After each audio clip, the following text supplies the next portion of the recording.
reka twigarukire kuri ya channel yacu ni Buhuru Boy TV. Uyu munsi noneho tukuzaniye ibintu byagufasha kumenya niba uwo mukobwa muri kumwe atari kugufera. Atari kugufera.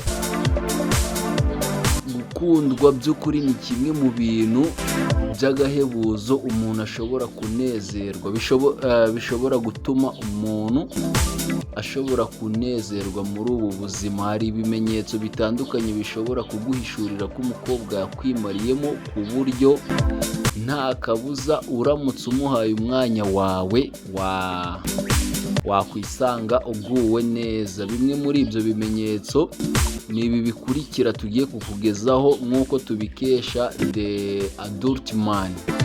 Ikimenyetso cya mbere, umukobwa ugukunda akugira nyambere muri gahunda ze zose. Ni ukuvuga ngo umukobwa ugukunda akubanza imbere muri gahunda ze zose, akakumenyesha imigambi ye yose, aho agiye kujya, kandi akakugisha inama mu byo abateganya gukora byose. Ikindi kintu, umukobwa ugukunda agusumbisha abandi ku buryo rimwe na rimwe unabona yiyanze ku bwawe kugira ngo ubone uburyo aguha agaciro. Ikindi kintu wamenya ni uko umukobwa ugukunda aragufuhira.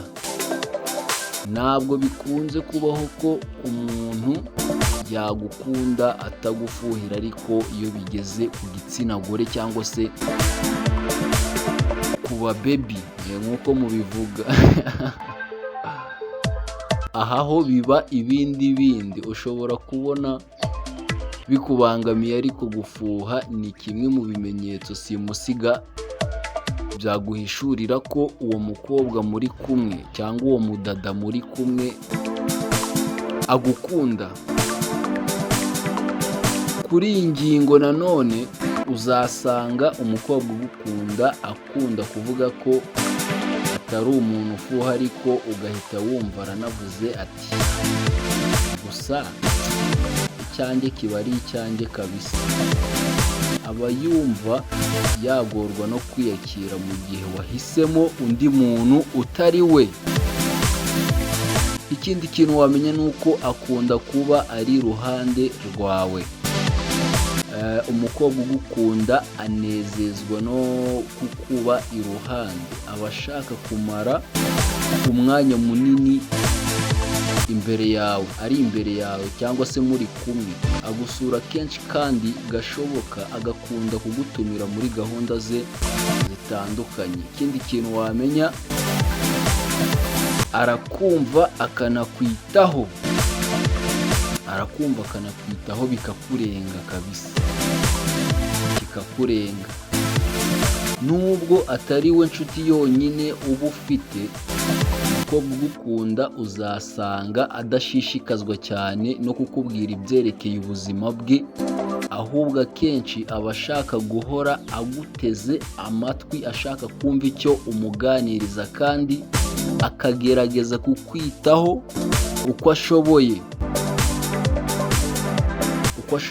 kose. Ikindi kintu wamenya ni uko azirikana igenamigambi ryawe. Umukobwa ugukunda arangwa no kwita kuri gahunda zawe z'ahazaza, akazizirikana. Umukobwa ugukunda kandi aha agaciro akazi kawe, kandi ukabona afite amatsiko yo kumenya icyo uteganya gukora mu gihe kiri imbere, akagerageza kumenya uko wifuza guteza ubuzima bwawe imbere. Impamvu imutera kwita ku igenamigambi ryawe akarizirikana, ni ukubera ko aba yifuza kuribamo kubw'urukundo. Ikindi kintu wamenya ni uko umukobwa ugukunda aba ahari mu gihe ukeneye umuntu ukuba hafi. Mu gihe hari ubufasha umukeneyeho, akora uko ashoboye kose akaboneka ku bwawe, kandi abikora kubera agaciro aba yaguhaye. Akenshi aba nifuza ko wabasha gutahura ko ibyo byose agukorera ari ukubera urukundo agukunda.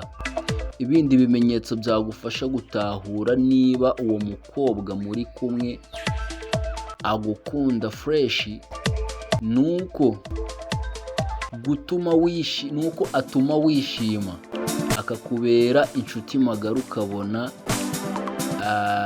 yubaha ibitekerezo byawe, akurwanirira kugira ngo ugere ku nzozi zawe, ugasanga akuvuga neza mu bandi, akanagutaka, akakubwiza ukuri mu gihe cyose muri kumwe. Umukobwa ugukunda kandi arerura, akaba yanabikubwira akavuga ati ndagukunda n'ibindi byinshi, cyangwa uburyo mubanyemo bugatuma muri wowe wiyumva nk'umuntu ufite umukunzi kabisa. Apana bya bindi by'iyi minsi usanga abajama benshi babafera ngo ngwiki na ngwiki.